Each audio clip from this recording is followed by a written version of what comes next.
하나님 말씀 예레미야 31장 31절에서 34절까지 보도록 하겠습니다. 예레미야 31장 31절에서 34절까지입니다. 같이 읽도록 하겠습니다. 여호와의 말씀이니라. 보라, 날이 이르리니 내가 이스라엘 집과 유다 집에 새 언약을 맺으리라. 이 언약은 내가 그들의 조상들의 손을 잡고 애굽 땅에서 인도하여 내던 날에 맺은 것과 같지 아니할 것은 내가 그들의 남편이 되었어도 그들이 내 언약을 깨뜨렸음이라. 여호와의 말씀이니라. 그러나 그날 후에 내가 이스라엘 집과 맺을 언약은 이러하니 곧 내가 나의 법을 그들의 속에 두며 그들의 마음에 기록하여 나는 그들의 하나님이 되고 그들은 내 백성이 될 것이라. 여호와의 말씀이니라. 그들이 다시는 각기 이웃과 형제를 가리켜 이르기를 너는 여호와를 알라 하지 아니하리니 이는 작은 자로부터 큰 자까지 다 나를 알기 때문이라. 내가 그들의 악행을 사하고 다시는 그 죄를 기억하지 아니하리라. 여호와의 말씀이니라. 아멘.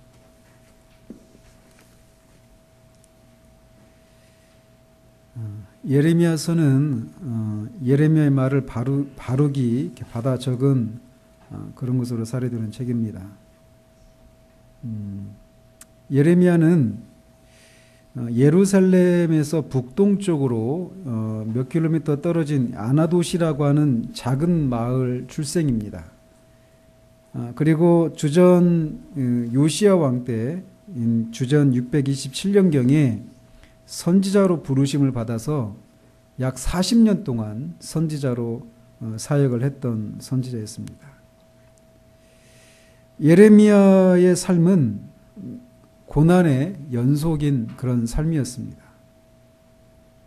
그가 40년을 선지자로서 그렇게 사역을 했는데 그가 전한 메시지에 귀를 기울이고 회심한 사람은 단 2사람이었습니다. 상상이나 되십니까? 40년을 했는데 바룩이라고 하는 사람과 에티오피아 출신 내시였던 에벤멜렉이라고 하는 2사람만 그의 말씀에 귀를 기울였던 회심자였습니다. 40년을 했는데 얼마나 위로가 되는지요. 그는 그것도 정말 이렇게 말할 수 없는 고통이었겠죠. 계속해서 하나님의 말씀을 전하는데 아무도 귀를 기울이지 않는. 그래서 그가 중간중간에 내가 더 이상 여호와의 말씀을 전하지 않겠노라 하는데 자신 안에서 골수에 사무치는 불이 있어서 내가 전하지 않을 수 없다 이렇게 얘기하잖아요. 그 얘기는 말할 수 없는 고통이었을 것입니다. 또 그는 이 하나님의 명령에 따라서 결혼도 하지 않았고 이 사역하는 내내 그의 고향 마을 사람들도 그를 죽이려고 했어요. 그리고 수많은 박해를 받았고 그가 원치 않았던 이 예루살렘 성이 함락되고 백성들이 바벨론의 포로로 잡혀가는 것을 지켜보아야만 하는 그런 고통을 겪었습니다. 그리고 함락이 된 이후에 애굽으로 끌려가서 아마도 거기서 죽었습니다. 그러니까 오늘날의 이 목회, 이 성공적인 목회라고 부르는 그런 기준들을 가지고 보면 예레미야는 철저히 실패한 사람이죠. 그죠?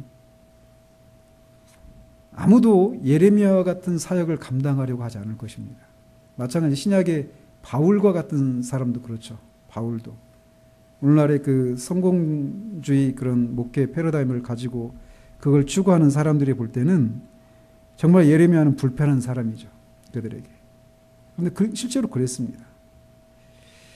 많은 사람들이 예레미야를 그래서 어떤 선지자라고 부르죠? 그의 별명이 눈물의 선지자 이렇게 부릅니다. 그래서 실제적으로 예레미야는 그런 이스라엘의 그런 상태로 인해서 울기도 하고 그 깊이, 그 근심의 깊이가 정말 굉장히 깊었어요. 그 예레미야, 특히 예레미야 예가를 읽어보면 그거 얼마나 그렇게 하나님의 말씀을 전하면서 그 죄악된 길에서 돌이키고 회개하라고 외치는 그 말씀에 귀를 기울이지 않는 그들의 모습을 보면서, 그리고 그들이 결국은 불순종하고 이렇게 심판을 당했을 때 그가 그거 봐라, 내가 그렇게 말하지 않았냐, 쌤통이다, 잘 됐다, 당해봐라, 당해도 싸다, 이렇게 하지 않아요. 그러니까 얼마나 애가라고 하는데, 그거는 막 이 간이 우리가 애가 끓는다고 하잖아요. 그런 창자가 끊어지는 듯한 그런 슬픔 가운데 지은 노래가 애가예요. 우리 다음 주에 살펴보겠지만. 그래서 그가 분명히 눈물을 많이 흘렸어요. 그렇지만 이런 예레미야의 눈물에 대한 강조는 자칫 예레미야가 얼마나 강인한 사람이었는가를 오해할 수 있다는 것입니다. 이 눈물의 선지자라고 하는 게, 눈물이라고 하는 게 굉장히 이렇게 연약한 그런 측면들이 부각되고 강조되는 그런 그 표현이잖아요. 근데 예레미야는 정말 강인한 사람이었습니다. 말씀드린 것처럼 40년 동안 수없이 많은 박해와 살해 위협과 조롱과 멸시를 받았어요.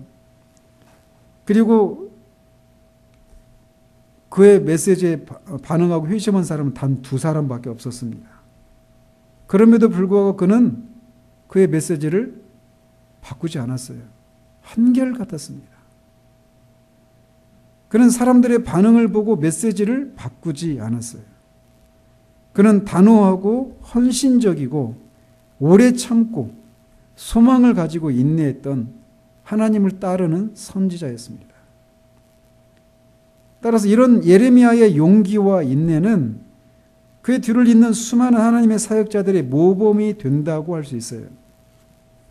따라서 예레미야가 눈물의 선지자다 이렇게 부르기보다는 뭐라고 불러야 될 것 같아요? 인내의 선지자다 이렇게 부르는 것이 더 합당할 수 있습니다.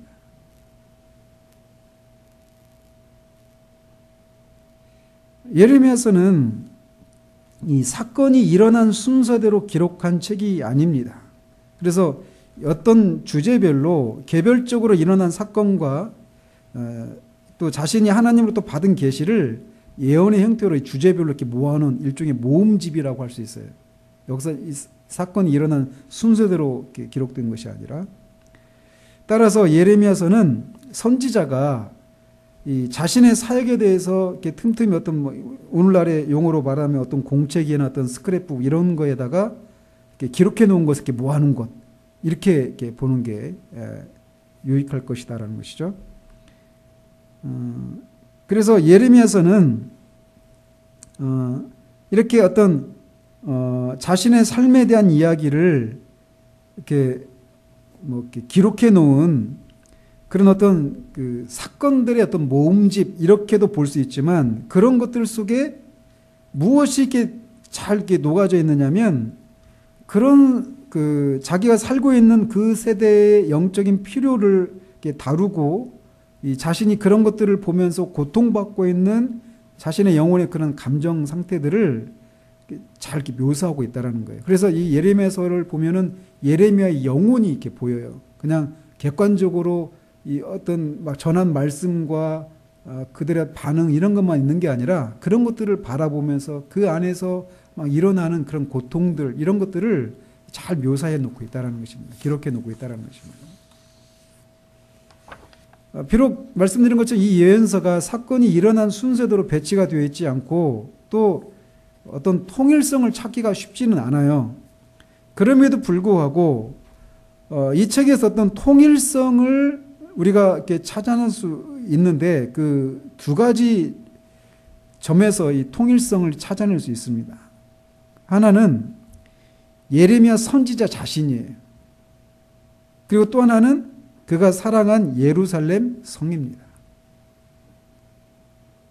그래서 예레미야서를 읽어보면 하나님이 택하신 성읍인 예루살렘이 함락을 당하는 사건과 또 그 이후에 이어지는 사건들을 통해서 예레미야가 그 과정에서 어떻게 활동했는지를 볼 수 있어요. 그런데 더욱 인상적인 것은 예레미야 선지자가 사랑한 백성들이 계속되는 하나님의 심판에 대한 경고에도 죄를 고집하다가 마침내 하나님의 심판을 받는 백성들을 보면서 슬퍼하는 선지자의 영혼을 볼 수 있다는 것입니다. 그래서 이 책에도 이제 예레미야만 등장하는 게 아니라 막 그 여러 왕들, 패역하는 왕들, 또 거짓 선지자들, 또 선지자의 사역에 끊임없이 반대하는 제사장들, 또 이 선지자의 지지하는 정말 극소수의 그런 신실한 사람들, 이런 사람들이 등장하는데 그 사람들은 다 모두 예레미야와의 관계 속에서 그들의 인물됨이 이렇게 부각이 됩니다. 예레미야서를 하나의 이야기로 보면 이 책에는 하나님의 백성이 하나님의 경고를 듣고 죄를 회개할 것인가, 아니면 하나님의 선지자의 메시지를 거부하고 멸망당할 것인가 라고 하는 이런 통일적인 갈등 구조가 있는 책이 이 예레미야서입니다. 그래서 예레미야는 하나님의 백성들의 그 언약에 불성실한 것과 전 세계적인 죄에 대해서 하나님의 공의로운 심판이 있다라고 하는 것, 또 옛 언약을 대체하고 새 언약을 세우심으로써 이 만국 백성을 하나님이 스스로 회복시키시겠다라고 하는 것이 이 예레미야서의 큰 주제입니다. 그래서 이스라엘 백성과 이 전 세계에 대한 심판, 그리고 새 언약을 세우시겠다, 이게 이 예레미야서의 전체적인 큰 주제라고 할 수 있다는 거죠. 그래서 이 책을 기록한 목적은 예레미야와 바룩은 일종의 서기관 같은 사람이에요. 예레미야의 말을 이렇게 기록으로 남겼던 사람인데, 예레미야 바룩이 그들이 살았던 격동의 시대에 대한 기록, 그 시대에 대한 하나님의 메시지, 그리고 이스라엘과 열방에 대한 하나님의 메시지를 후세에 남기기를 소원했기 때문에 이 책이 기록이 되었다는 것입니다. 그러니까 일종의 우리나라로 치면 이 구한말 때예요. 구한말 때. 그래서 막 조선이라고 하는 나라가 막 일본, 러시아, 청나라 이런 막 또 프랑스, 영국, 미국 막 열강이 막 다 차지하려고 했잖아요. 그런 격동의 시대에 활동했던 사람이 예레미야예요. 그래서 예레미야는 정말 이 격동의 시기에 살았어요. 아주 혼란스러운 그런 격동의 시기에 살았던 선지자였습니다. 그는 유대 역사에서 이 선한 왕이 있죠. 다윗의 길을 따랐던 그 왕들이 있죠. 누구죠? 일단은 다윗, 그다음에 이 아사, 그다음에 여호사밧, 그죠? 그다음에 우시야 정도, 그다음에 히스기야, 그다음에 요시야예요. 근데 이 요시야는 이 유대 역사에서 마지막으로 선한 왕이었던 사람이었습니다. 요시야 왕은 대대적인, 그러니까 언제나 그렇잖아요. 모든 나라가 망해가는 그런 시점에서 그 나라가 어때요? 우리나라 구한말 때 보세요. 정치적으로 쇠락할 뿐만 아니라 경제, 사회, 모든 게 다 무너지는 거거든요. 그래서 그런 시대에 이 요시야 왕이 이제 어린 나이에 왕이 되었어요. 근데 그가 나이가 이제 18살인가요? 아무튼 20살인가 그때 되었을 때 대대적인 종교개혁을 실시합니다. 그러니까 이거 어때요? 우리 시대, 제가 이 본문을 가지고 한번 말씀을 전한 적이 있어요. 그러니까 요시야 왕이 정말 그 망해가는, 종교적으로 또 도덕적으로 사회적으로 망해가고 있는 그 시대에 하나님이 기뻐하시는 일들을 했어요. 종교개혁을 했다고. 성전을 수리하고 율법에 따라서 그걸 기록한 게 역대하 34장 35장인데 그렇게 정치적으로, 종교적으로, 사회적인 그런 개혁을 실시했던 그 선한 왕이 그 일을 이제 다 마쳤어요. 근데 35장 20절 보면 이 모든 일을 행한 후에, 이 모든 하나님이 기뻐하실 만한 일을 행한 후에 어떤 일이 있었다고 기록하느냐면 애굽의 왕이 바벨론을 견제하기 위해서 이스라엘을 통과했거든요. 근데 그 애굽 왕을 얼마나 아까워요. 그죠? 번영신학자들은 이거를 풀어낼 수가 없습니다. 그의 죽음에 대해서. 어쨌든 그렇게 그 나이에 죽고 말아요. 그래서 당시 온 유다가 슬퍼하고 예레미야도 그를 위해서 예가를 지었습니다. 그 예레미야 예가하고는 다른 예가죠. 요시야의 이 죽음은 유다라고 하는 나라의 마지막 시기가 시작되었다라고 하는 것을 보여주는 불길한 전조였어요. 그 후에 20년이, 그러니까 그가 609년에 죽었거든요. 주전 609년에. 586년에 바벨론에 의해서 이스라엘이, 유다가 망하거든요. 그러니까 불과 23년 후에 유다가 망하는 거예요. 20년이 안 되는 기간에 다 이렇게 망합니다. 그러면서 예레미야가 활동하던 시기에 활동했던 또 다른 선지자들이 있어요. 나훔, 하박국, 또 스바냐, 이런 사람들입니다. 그러니까 예레미야가 보고 있었던 이스라엘의 상황을 똑같이 본 거예요. 나훔도, 하박국도, 스바냐도. 뒤에 가서 이제 우리가 살펴볼 거니까 그때 가서 얘기하고요. 그래서 이 예레미야를 이해하기 위해서는 당시의 역사적인 배경을 살피는 것이 도움이 됩니다. 잠시 그 역사적인 배경을 살펴보면 이 요시야 시대 동안 이 예레미야가 요시야 왕 때 선지자로 부름을 받았다 그랬잖아요. 그 요시야 왕이 통치하던 시대에 이 주변의 그 세계적인 정치적인 상황이 아주 급격하게 바뀌었습니다. 우리나라 지금 상황하고 좀 제가 볼 때는 비슷해요. 그래서 우리나라하고 유다하고를 같이 이렇게 연결시켜서 똑같이 생각할 수는 없지만 거기는 신정국가고 우리는 신정국가가 아니니까.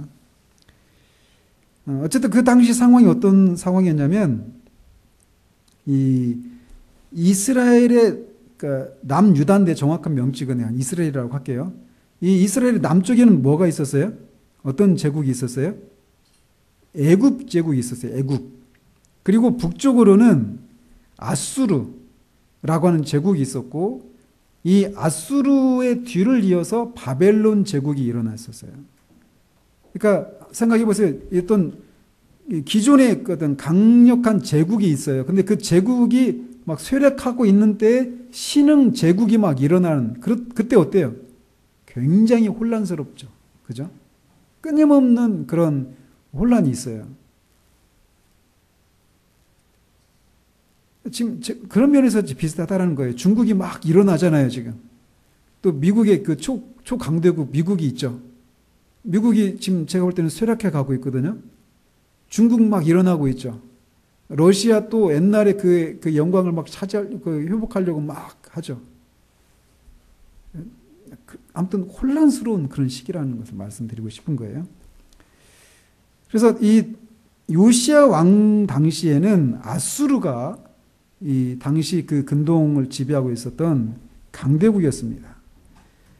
그러다가 나훔서에 나오는 것처럼 주전 612년에 바벨론 사람들이 아수르의 수도 니느웨를 정복합니다. 그러니까 아수르가 강대국이었단 말이에요, 당시에. 그런데 바벨론이 주전 612년에 아수르의 수도를 정복해요, 니느웨를. 그러니까 그 니느웨에 대한 이 심판을 예고한 선지자가 나훔이에요. 그래서 다 연결되는 겁니다. 근데 아수르는 그래서 아수르가 애굽의 도움을 받아서 바벨론을 이제 물리치려고 하는 거죠. 그래서 이 애굽이 이 아수르와 손을 잡고 바벨론을 대적하려고 이제 바벨론을 치려고 올라가는 거예요. 근데 올라가는 길에 요시야 왕이 애굽의 왕을 만나고 거기서 싸우다가 죽고 마는 거예요.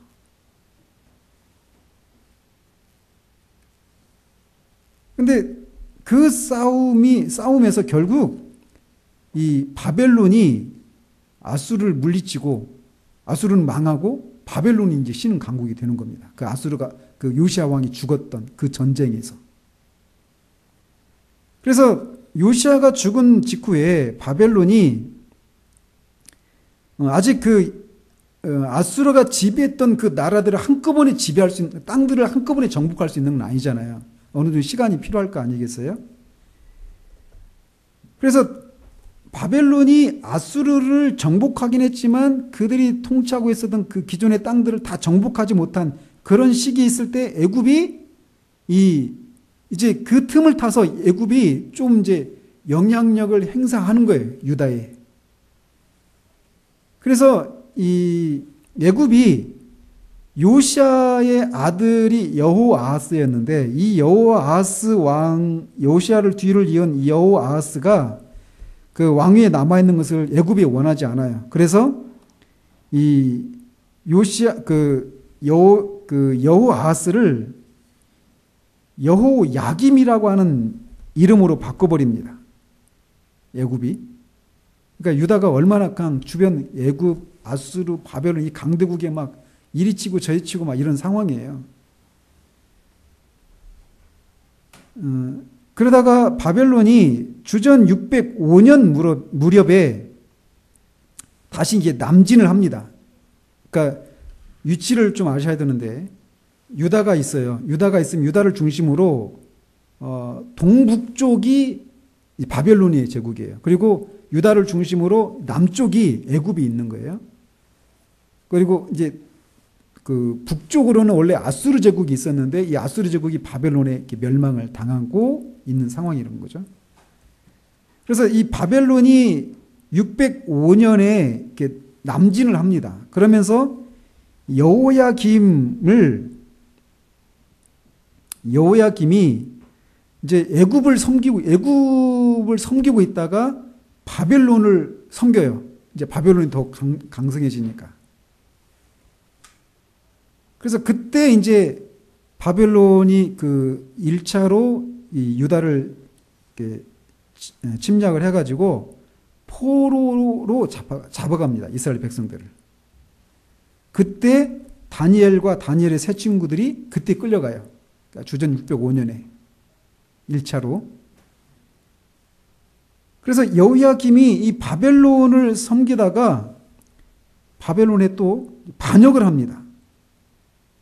그리고 다시 이제 그러니까 바벨론이 또 침략을 했겠죠. 그래서 주전 598년에 여호야김이 죽고 맙니다.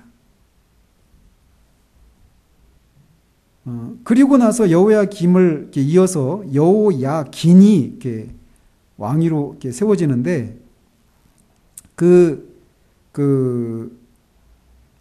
두 번째 이렇게 침공했을 때 바벨론이 또 포로로 잡아가요. 포로를. 그 사람들 중에 에스겔 선지자가 끼어 있어요. 에스겔 선지자도 두 번째 포로로, 그러니까 바벨론의 포로로 끌려간 게 세 번에 나눠서 갔다고 그랬죠. 그리고 바벨론을 다시 돌아올 때도 몇 번에 걸쳐서 돌아왔다고요? 세 번에 걸쳐서 돌아왔어요. 그리고 나서 이제 여호야긴이 바벨론이 이제 반역을 하니까 여호야긴을 폐위시키고 시드기야를 세웁니다. 시드기야가 유다의 마지막 왕이 돼요. 그래서 시드기야가 처음에는 바벨론이 세웠으니까 바벨론을 섬겨요. 그러다가 나중에 바벨론을 이제 배반을 하는 거예요. 그래서 그것에 대해서 응징 차원에서 또다시 3차로 침략을 하는 거예요. 그게 이제 586년이에요, 주전. 그때 완전히 망하게 되고 시드기야도 죽죠. 그리고 이제 마지막 3차로 포로로 잡혀가고 모든 이스라엘 사람들을 포로로 잡아간 건 아니에요. 예루살렘에도 여전히 유다 사람들이 남아 있었고 지방에도 흩어져 살았죠. 그래서 그 지역에 이제 그다랴라고 하는 사람을 유다의 총독으로 세웁니다. 그리고 바벨론 군대도 몇 명 이제 주둔을 시켜놓고요. 그랬는데 이 그다랴라고 하는 총독을 이스마엘이라고 하는 사람이 죽여요. 암살을 합니다. 그리고 바벨론 군대를 거기 주둔했던 바벨론 군대를 죽여버려요. 그러니까 그러고 나니까 어떻게 했어요? 바벨론이 또 이제 침략하지 않겠어요. 그러니까 두려우니까 이 사람들이 뭘 했냐면 애굽으로 이제 그 총독으로 세웠던 바벨론이 총독으로 세웠던 그다랴를 죽인 일에 동참했던 유다인들이 다 이제 사람들을 끌고 이스마엘이 이 유다로 도망가는 거예요. 그래서 그 도망가는 길에 이 예레미야를 같이 데려가요. 그래서 가는 길에 예레미야에게 우리가 애굽으로 가는 게 하나님의 뜻인지 아닌지 묻죠. 예레미야는 뭐라고 그랬어요? 가지 말라고 그랬는데 그래도 가요. 그래서 예레미야가 애굽에 같이 끌려갑니다. 그리고 거기서 이제 열방에 대한 심판을 예고하죠. 그래서 처음에 예레미야를 하나님이 세우실 때 내가 너를 열국의 선지자가 되게 하겠다라고 하셨거든요. 열국을 뿌리 뽑고 파괴시키고 파멸하고 그리고 나서 건설하고 회복하게 하시겠다. 이게 예레미야에게 내린 선지자로서 그 소명을 받을 때 그 하나님 주신 뜻이었는데 그게 성취가 되죠. 결국. 이런 내용입니다. 예레미야 구조가. 그래서 예레미야는 성경적인 신학자였어요. 그래서 예레미야서를 보면 창세기, 출애굽기, 레위기, 민수기, 신명기, 또 호세아서, 시편, 그리고 기타 다른 여러 성경 본문에서 발견되는 진리들을 예레미야에서 우리가 발견할 수가 있습니다. 따라서 예레미야는 다른 성경 속에서 발견되는 하나님과 하나님의 백성에 대한 큰 주제들을 많이 강조합니다. 그와 동시에 예레미야는 성령의 감동을 받아서 오래된 주제들과 그러니까 계속해서 성경을 통해서 이렇게 쌓여왔던 그런 여러 주제들과 자신이 이 예레미야서를 기록할 때 새로운 어떤 일종의 새 언약 같은 것들, 인간의 어떤 죄악성 이런 것들, 이런 걸 강조하는 이런 내용들이 이제 예레미야서에 새롭게 들어오게 됩니다. 그래서 예레미야가 사용한 이전부터 계속 내려온 그런 신학적인 개념들에는 하나님의 본성, 메시아, 또 하나님과 이스라엘의 언약, 인간의 죄악성과 회개의 필요성, 또 심판의 위협과 회복 이런 내용들이 포함되어 있습니다. 그래서 그 내용들을 잠시 살펴보면 먼저 하나님과 인간에 대해서 예레미야서는 하나님과 인간에 대한 것들을 그 성경 속에 이렇게 포함시키고 있습니다. 그래서 예레미야는 하나님의 본성과 인간 존재에 대한 거의 그 모든 성경의 가르침을 포함하고 있습니다. 그래서 예레미야는 하나님을 자신의 거룩한 말씀으로 자신의 종을 부르시고 준비시키는 주권적인 분으로 표현합니다. 또 하나님만이 홀로 살아계신 하나님이시고 홀로 세상을 창조하셨다라고 주장해요. 그리고 다른 신들이라고 불리는 모든 것들은 우상들에 불과하다라는 것을 강조하고 있고 이 창조주 하나님이 이스라엘을 특별한 관계로 부르셨고 이스라엘에게 자신의 거룩한 말씀을 주셨고 자신의 이름과 임재로 이스라엘의 성전에 복을 주시겠다고 약속하셨다라고 하는 내용을 담고 있습니다. 또 하나님은 현재와 미래를 다스리시고 자신이 택하신 이들을 보호하시고 자신을 의지하는 이들을 구원하시는 분이시다라고 강조하고 있어요. 또 하나님은 절대적으로 신뢰할 만한 분이고 약속을 지키시는 분이시다. 따라서 예레미야는 결국 하나님을 그렇게 소개하면서 독자들에게 사람들이 회개하고 하나님을 의지하면 하나님의 은혜가 죄와 심판을 이긴다고 화건합니다. 예레미야는 이 예레미야서에서 하나님을 그렇게 소개하고 있어요. 그리고 또 인간에 대해서 예레미야서만큼 인간에 있는 실상을 아주 사실적으로 현실적으로 묘사하고 있는 신학자가 없다라고 할 수 있습니다. 그래서 이 예레미야의 인간관은 잔인할 만큼 현실주의적이다라는 것입니다. 어떤 면에서 그러느냐? 예레미야는 인간의 마음은 병들었다라고 말하고 있어요. 그래서 하나님 이외에는 누구도 고칠 수 없다라고 주장을 합니다. 그래서 사람의 마음보다 부패한 것이 없다라고 말하잖아요. 또 열방이 그들의 창조주 되신 우상을 예배한다고 말하고 있고, 설상가상으로 예레미야는 하나님이 특별한 언약을 맺으신 백성인 이스라엘이 어떻게 하나님께 죄를 지었는지를 지적합니다. 즉 그들은 다른 신들을 따라갔고 회개하기를 싫어함으로써 성전을 더럽혔고 서로를 압제하는 그런 죄를 저질렀다고 고발하고 있어요.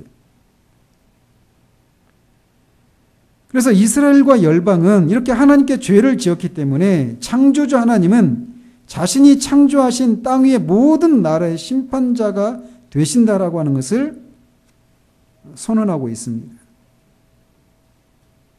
그래서 하나님은 인간의 죄가 계속 억제되지 않도록 놔두지 않으실 것이라고 얘기해요. 그럼 어떻게 하느냐? 그 죄에 대해서 심판하실 것이다라고 경고하는 것입니다.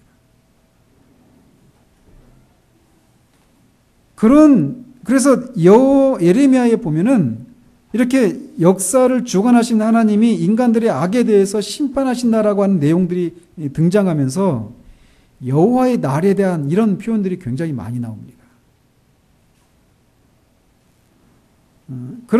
이런 상황에서 예레미야는 백성들에게 돌아서라, 회개하라 라고 하는 말을 100번이 넘게 얘기합니다. 그러니까 51장이거든요, 이게 예레미야서가. 그 속에서 51장 맞죠?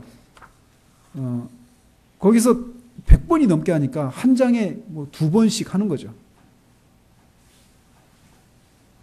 그래서 선지자는 백성들이 죄에서 돌이켜 하나님께로 돌아오면 용서와 치유를 받게 될 것이라고 약속을 합니다.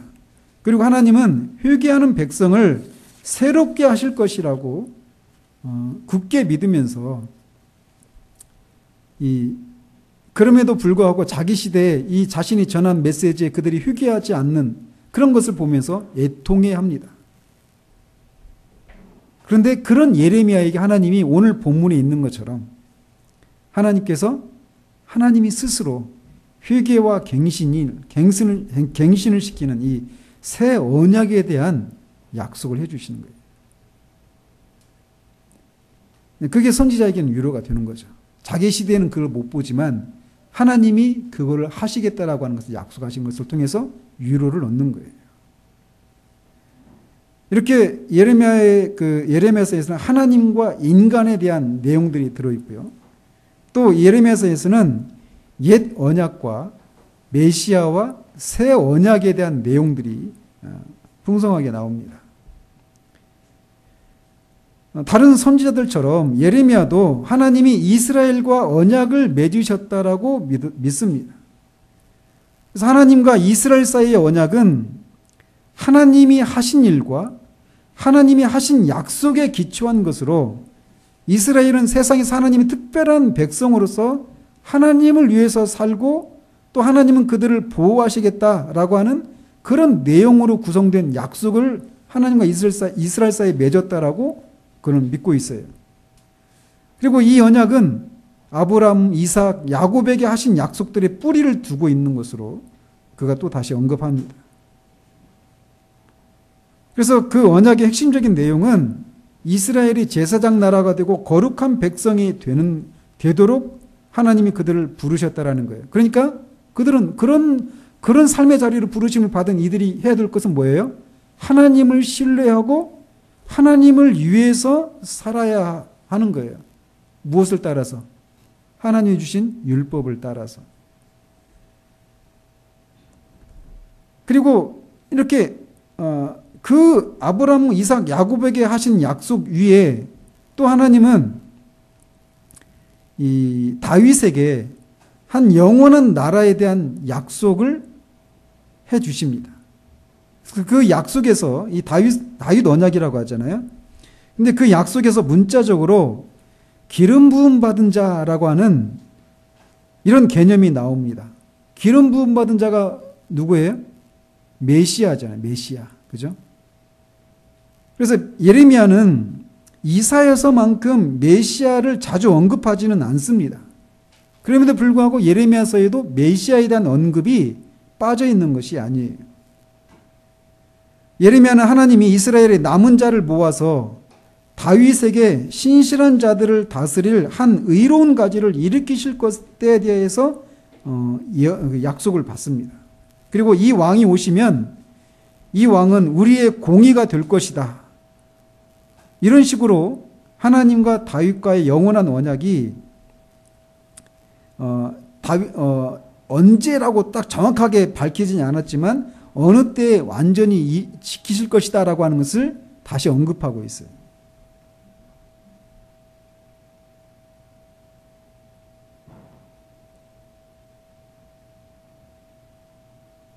하나님은 이 많은 사람들의 편에서 볼 때 하나님에 대한 믿음과 무관하게 온 이스라엘과 이 언약을 세우셨어요. 아브라함 이 조상들에게 하신 언약, 다윗에게 하신 언약. 그렇지만 하나님이 기뻐하시고 영적으로 구속하신 유일한 사람들은 모든 이스라엘 사람들이 아니었어요. 예레미야와 같은 그런 사람들이었다는 것이죠. 그리고 그들이 그 하나님이 약속하신 것을 믿었다라고 하는 것은 무엇으로 증명이 되었어요? 하나님의 말씀을 순종하는 것으로 입증이 되었습니다. 그래서 메시아가 오시면 이렇게 남은 자들을, 이스라엘의 남은 자들을 모아서 다윗의 왕위를 이어서 올 그 메시아가 그들을 다스릴 것인데, 그 메시아가 모을 사람들은 이렇게 하나님의 약속을 믿고 그것을 믿었다라고 하는 것을, 그 율법을 순종하는 것을 통해서 입증한 그런 사람들만 메시아가 모으실 것이다라고 하는 것을 말해주고 있어요.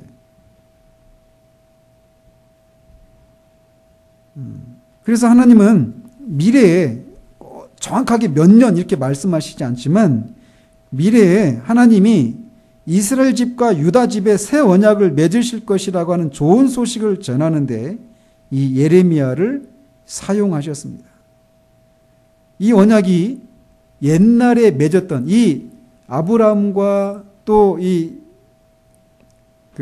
옛날에 맺었던 이 옛 언약과 다른 것이 있다라는 것입니다. 어떤 면에서 다르냐? 오늘 우리가 이 본문 읽었던 이 31장에 나오는 이 여기서 말하고 있는 것처럼 옛 언약을 맺은 사람들은 언약을 어겼어요. 그렇지만 새 언약을 맺은 사람들은 언약을 어기지 않을 거라는 거예요. 어떻게 해요? 새 언약의 핵심이 뭐죠? 그건 모든 언약의 핵심이죠. 모든 언약의 궁극적인 목적은 하나님이 우리 하나님이 되시고 우리는 하나님의 백성이 될 것이다, 이거예요. 옛 언약이나 새 언약이나 똑같아요. 근데 옛 언약과 새 언약의 차이가 뭐냐면 옛 언약은 그 언약의 그 지켜야 될 내용들 있잖아요. 그거는 뭐예요? 그게 율법이잖아요. 율법, 십계명을 대표로 한 율법이 사람들의 밖에 있죠. 근데 이제는 어떻게 하겠다라는 거예요? 그 율법을 사람들의 마음에 새기겠다라는 거예요. 그리고 율법을 그리고 또 뭐예요? 또 하나님이 그들의 죄악을 영원히 기억하지 않겠다. 이렇게 말씀하시는 거예요. 예레미야서에 나오는 새 언약의 핵심적인 내용은 그거예요. 그들의 마음에 율법을 새기겠다라는 거예요. 그래서 하나님을 순종할 수 있도록 하겠다라는 거예요. 그리고 그들의 죄를 영원히 기억하지 않겠다라는 거예요. 근데 그거를 위해서는 뭐가 필요해요? 우리가 그렇게 되기 위해서는 뭐가 필요해요? 새 마음, 새 영이 필요한 거예요. 성령을 우리에게 주시지 않으면 안 되는 거예요. 그래서 그런 새 영, 성령에 대한 약속을, 그것도 새 언약의 핵심적인 내용인데, 그 약속은 누구한테, 어떤 선지자와 해요? 에스겔 선지자와 하는 거예요. 그러니까 새 언약의 두 가지 내용이 에스겔 선지자와 예레미야 선지자에게 이렇게 나눠줘서 말씀하시는 거예요. 다음 주에 이제 에스겔에서 살피겠지만.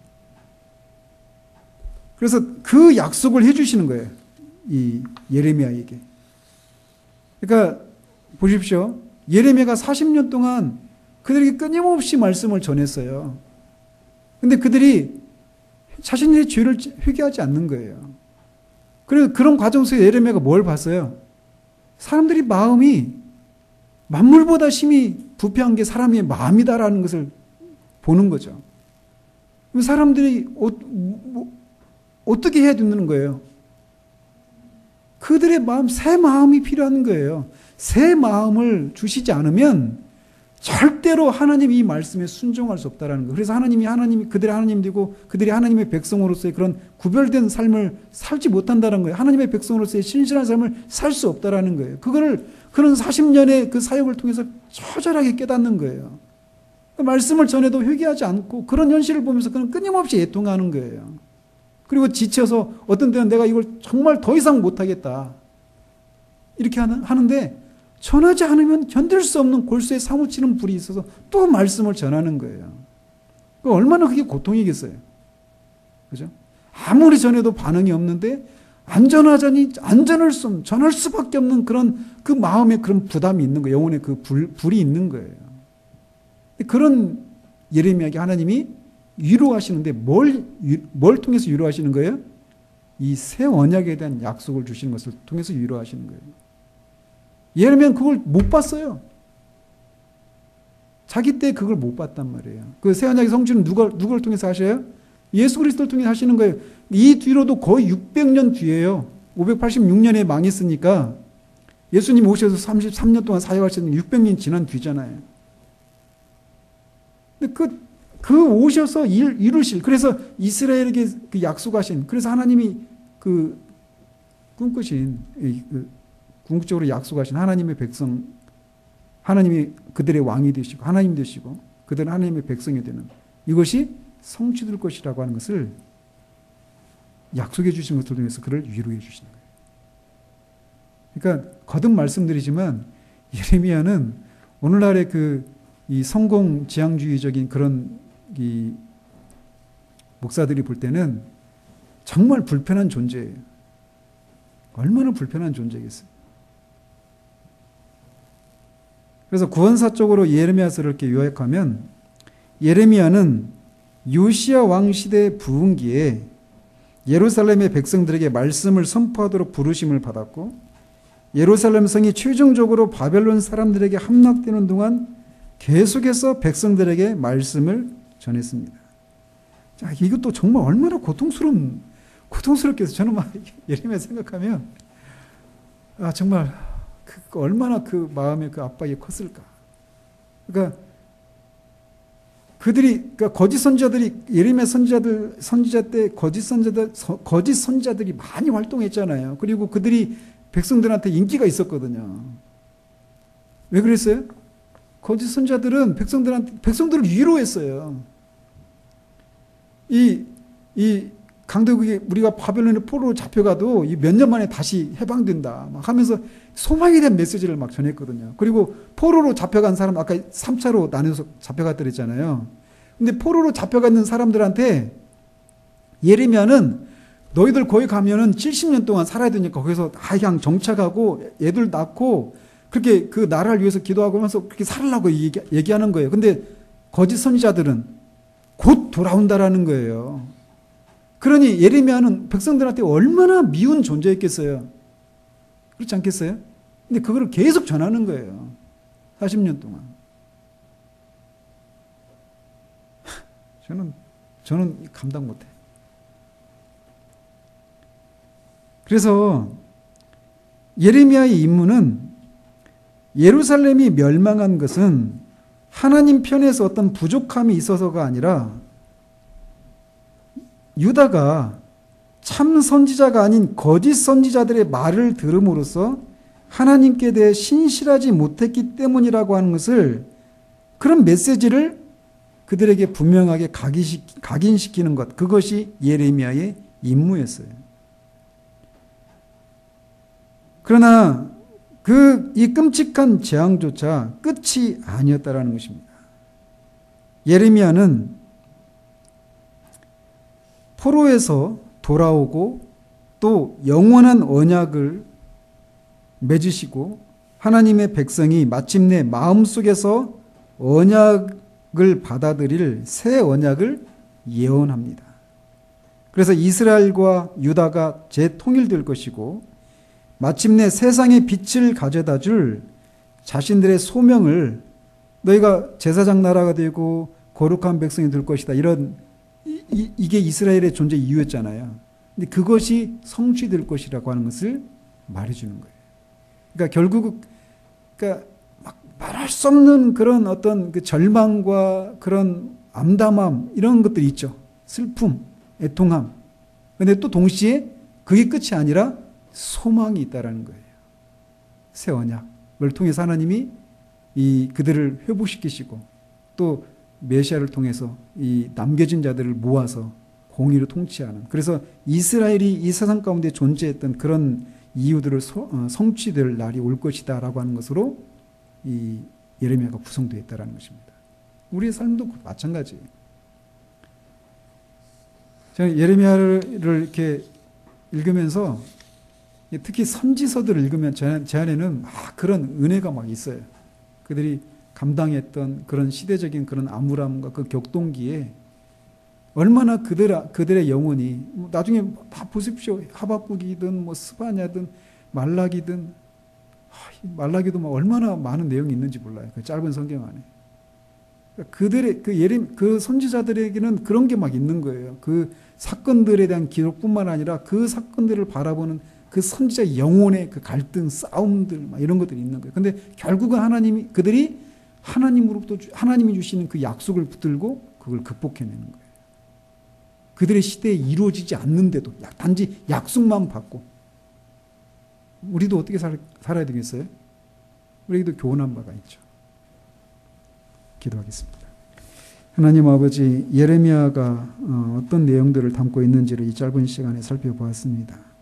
이 말씀을 깊이 생각하면서 예레미야가 자신에게 맡겨진 그 사명들을 감당해 나가면서 그 영혼이 겪었을 그 무수한 싸움들, 투쟁을, 그 고독을, 외로움을, 애통을, 슬픔을 우리가 읽게 하시고, 그럼에도 불구하고 그것이 끝이 아니라 그런 속에서 하나님이 그에게 약속하신 새 언약, 그걸 통한 하나님의 궁극적인 그 약속의 성취에 대한 그 소망을 우리가 읽어낼 수 있도록 좀 도우셔서 우리도 그들이 걸어갔던 그 길을 묵묵히 뒤쫓아가는 우리들 될 수 있도록 주님 도우시기를 원합니다.